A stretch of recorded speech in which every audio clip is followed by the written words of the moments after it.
दोस्तों नमस्कार, मैं मनोज कुमार शर्मा एक बार फिर। आज खबरों की कमी नहीं है, खबरें तो बहुत हैं। उत्तर प्रदेश में जहां जंगल में मंगल और मंगल में दंगल होने वाला है वो हम बता नहीं सकते, लेकिन आज बात करेंगे एक ऐसे अनोखे नेता की जिसकी एक्सेप्टेबिलिटी जो है हिंदुस्तान के अंदर बढ़ती चली जा रही है। हाँ भाई, कोई और नहीं है, राहुल गांधी हैं जिनकी एक्सेप्टेबिलिटी बढ़ती चली जा रही है। और ये आदमी ऐसा है यार कि डाउन टू अर्थ है। इसके दादा स्वतंत्रता सेनानी रहे, प्रधानमंत्री रहे, नाना जी, हाँ नाना जी, पिताजी भी रहे, दादी भी रहीं प्रधानमंत्री। और इस व्यक्ति ने वो दौर देखा है, खून में डूबी हुई अपनी दादी की लाश को देखा, पिता के टुकड़ों को देखा, ठीक उस तरह से जिस तरह से आजकल नंगा नाच उत्तर प्रदेश या कहीं भी हो रहा है, जहां माँ बाप मार दिए जाते हैं और बच्चे इंसाफ के लिए भागे फिरते हैं।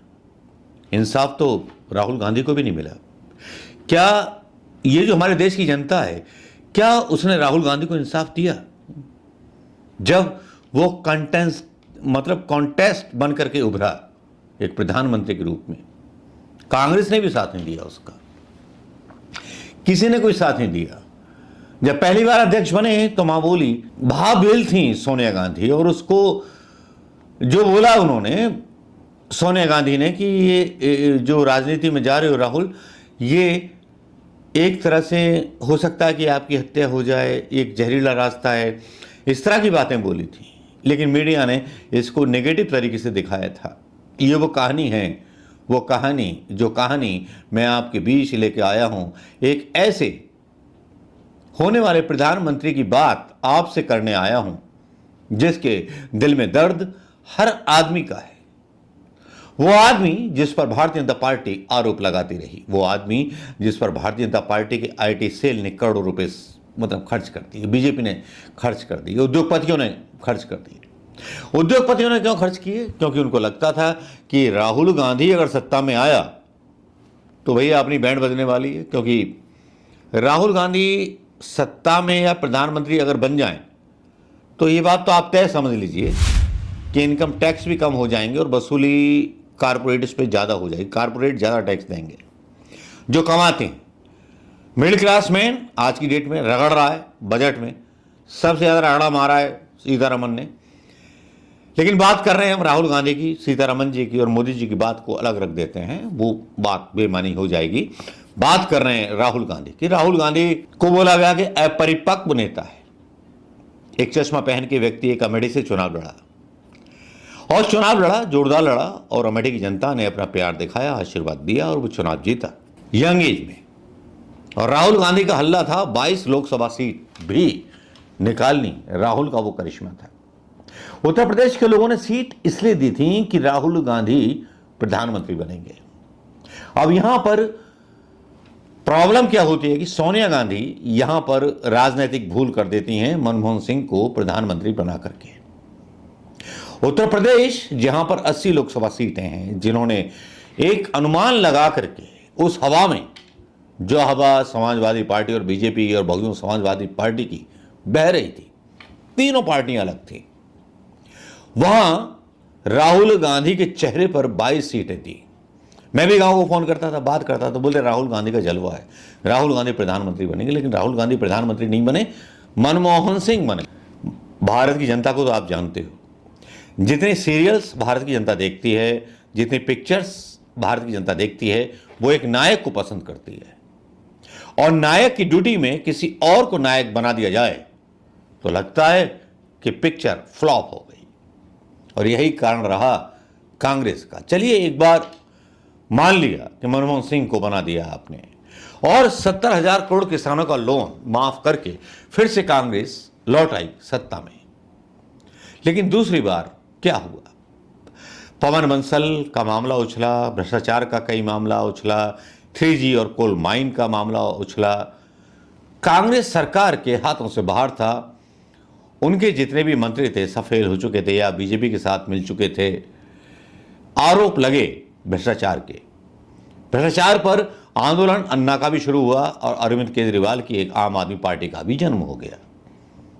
राहुल गांधी यहां नेपथ्य में थे, जो राहुल गांधी सोनिया गांधी के साथ पवन बंसल का इस्तीफा मांगने के लिए मनमोहन सिंह जी के पीएम हाउस में थे। ये वो आदमी है कि जो बेईमानी कभी पसंद नहीं करेगा। ये वो आदमी है जिसने बिल फाड़ दिया था दागी नेताओं का, जिसको नेगेटिव कह करके फैलाया गया हमारी ब्यूरोक्रेसी ने, हमारे मीडिया ने। एक ईमानदार नेता की ईमानदार कोशिश का मजाक उड़ाया गया, उसका बचपना कहा गया। इससे ज्यादा मतलब बदनुमा दाग मीडिया पर क्या होगा जिसने एक ईमानदार कोशिश को राहुल गांधी की एज ए पॉलिटिशियन भूल बताया।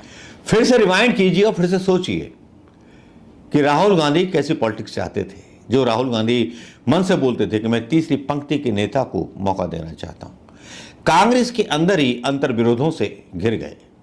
एक समय आया कि जब बहुत कुछ होने वाला था कांग्रेस के अंदर, यह लगने लगा कांग्रेस टूटने वाली है राष्ट्रीय अध्यक्ष बनाए जाने के मुद्दे पर, क्योंकि राहुल गांधी ने हुड्डा के साथ और पुराने नेताओं के साथ काम करने से मना कर दिया था और वो चले गए थे थाईलैंड या जहां भी थे विपासना में। कोई संबंध नहीं रखना चाहते थे भारत की राजनीति से, क्योंकि उनकी बात उनकी मां ने नहीं मानी थी। प्रियंका गांधी ने प्रयास किए, क्योंकि यह बात तो जग जाहिर है कि राहुल गांधी के सपोर्टर बहुत हैं कांग्रेस के अंदर। लेकिन पुराने कांग्रेस के नेता जोड़ तोड़ तो करते रहते हैं। मैंने भी आजाद हिंद युवा कांग्रेस का एक पेज शुरू किया था, राहुल गांधी के ही नाम पर हिट हुआ, फेसबुक पर चला। आईएनसी ने भी फॉलो किया, सबने फॉलो किया, लेकिन राहुल गांधी अपने आप में अडिग रहे। राहुल गांधी से मुलाकात जो है एक तरह से बहुत बड़ी बात होती थी उस टाइम पर। उनके आसपास के लोग और नेताओं के द्वारा नियुक्त किए गए लोग राहुल गांधी को सलाह देते थे, क्योंकि उनके आसपास चेहरे बिठा दिए गए थे कि राहुल गांधी से वही मुलाकात करेगा जिससे हम चाहेंगे।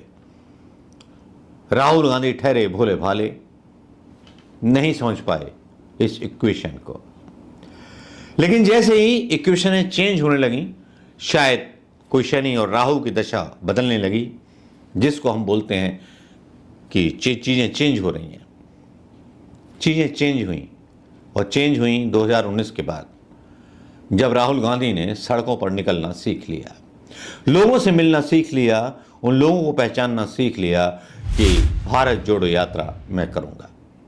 चले पट्टा मतलब जो है नेहरू खानदान का चिराग चला और जबरदस्त चला और होश उड़ा दिए बीजेपी। समझ रहे हैं बात? न्याय यात्रा जो की थी शुरू, राहुल गांधी ने अपना एक अलग कद बनाना शुरू कर दिया था। राहुल गांधी उस कद को मापने लगे थे जो उनके पिता ने भी नहीं पाया था, ना इंदिरा गांधी ने पाया था। हाँ, केवल नेहरू जी ने जरूर पाया होगा, वो भी कभी भारत माता यात्रा पर निकले थे।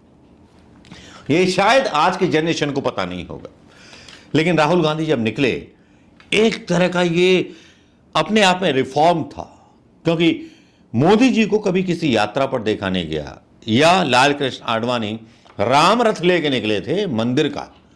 जनता की आवाज उठाने के लिए बीजेपी के लोगों ने कभी भी रथ नहीं निकाला।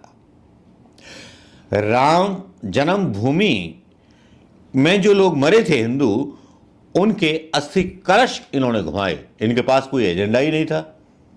उसके बाद ही तो अटल बिहारी वाजपेयी और लालकृष्ण आडवाणी सत्ता में आने में कामयाब हुए, और कल्याण सिंह जो थे बीजेपी में आने में कामयाब हुए, मतलब बीजेपी की सत्ता बनाने में कामयाब हुए उत्तर प्रदेश के अंदर। मौका खैर छोड़िए, वो भी छोड़ दीजिए, लेकिन बात राहुल गांधी की चल रही है। राहुल गांधी जब यात्रा करते हैं, और यहां भी खेल होता राहुल गांधी के साथ। जो पुराने नेता हैं, दरबारी नेता, राहुल गांधी के साथ खेल करते हैं।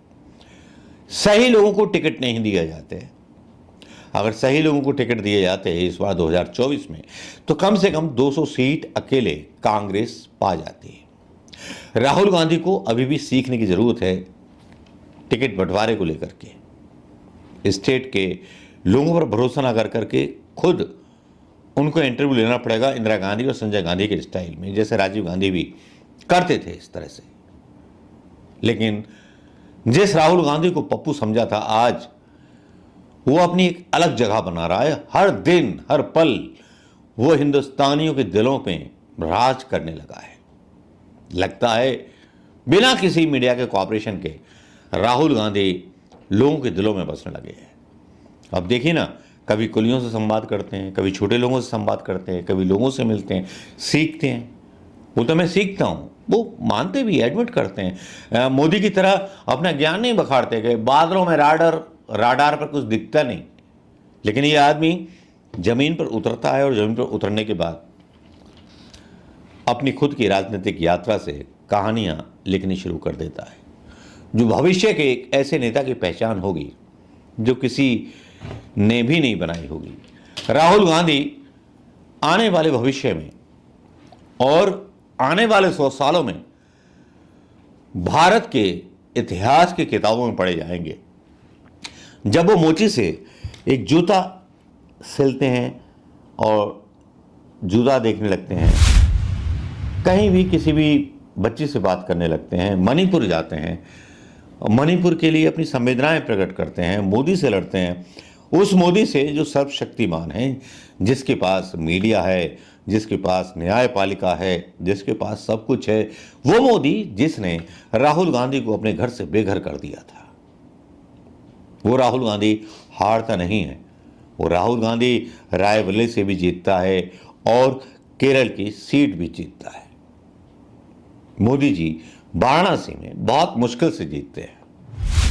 स्मृति ईरानी को किशोरी लाल जी हरा देते हैं, जो राजीव गांधी के बहुत अच्छे मित्र थे, जो उनके चुनाव का प्रबंधन। यहाँ बदलाव देखिए। और दूसरे नेता की बात करना चाहूंगा, अखिलेश यादव। परिवारवाद का आरोप बीजेपी के लोग लगाते रहते हैं, लेकिन अपने परिवारवाद के बारे में बात कभी नहीं करते हैं। लेकिन यहां अखिलेश में भी बदलाव आया। चलिए, एमेच्योर होंगे, अखिलेश में भी बदलाव आया और अखिलेश ने आज भी चेंज कर दिया अपने आप को। ये दो नेता हैं, अखिलेश यादव और राहुल गांधी, जो इस देश का भविष्य हैं। बल्कि बीजेपी में तो मतलब मारधाड़ चल रही है, कौन कितना पैसा कमा ले गया, किसने पैसे कमा लिए, क्योंकि ये पार्टी ही पैसे कमाने वाले लोगों की है। जहां पुल गिर जाते हैं, पैसे दिए जाते हैं, तो उनका आवंटन पहले ही हो जाता है। चलिए, उनके भ्रष्टाचार पर हम बात करने नहीं आए, राहुल गांधी की पर्सनैलिटी पर बात करने आए थे। राहुल गांधी बढ़ते चले जा रहे हैं और मोदी जी पिछड़ते चले जा रहे हैं। नमस्कार, जय हिंद दोस्तों।